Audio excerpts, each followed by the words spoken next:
അപ്പോൾ നമ്മുടെ ക്രിസ്റ്റ നമ്മൾ നേരത്തെ കാണിച്ചിട്ടുണ്ടായിരുന്നു ഡൽഹി രജിസ്ട്രേഷൻ. അതിപ്പോൾ കേരളത്തിലോട്ട് കൺവേർട്ട് ആയിട്ടുണ്ട്.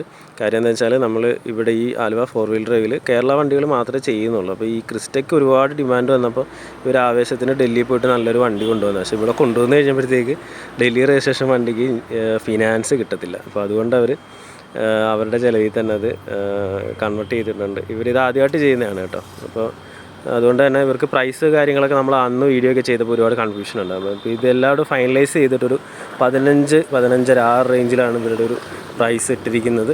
ഇത് G4-ൻ്റെ തന്നെ ഓട്ടോമാറ്റിക്കാണ് വരുന്നത്. പിന്നെ ഒരു ഇസഡ് വേരിയൻറ്റിൻ്റെ ഒരു കൺവെൻഷൻ സ്കർട്ടിങ് കാര്യങ്ങളൊക്കെ ബാക്കിലും ഫ്രണ്ടിലൊക്കെ ആഡ് ചെയ്തിട്ടുണ്ടെന്നേ ഉള്ളൂ. ഇത് ഓട്ടോമാറ്റിക്കാണ് വരുന്നത്. 94,000 കിലോമീറ്റർ വാഹനം ഓടിയിട്ടുണ്ട്. അപ്പോൾ കൂടുതൽ വിവരങ്ങൾ അറിയാനായിട്ട് ആലുവ 4 വീലർ ഡ്രൈവായിട്ട് നിങ്ങളൊന്ന് കോൺടാക്റ്റ് ചെയ്യുക. നമ്മൾ സ്ഥിരം ഇവിടെ വീഡിയോസൊക്കെ കാര്യങ്ങളൊക്കെ ചെയ്യുന്നതാണ്. കൂടുതൽ വിവരങ്ങൾ അറിയാനായിട്ട് ഒന്നെങ്കിൽ എന്നെ കോൺടാക്റ്റ് ചെയ്യുക, അല്ലെങ്കിൽ ആലുവ 4 വീലർ ഡ്രൈവിനെ കോൺടാക്റ്റ് ചെയ്യുക.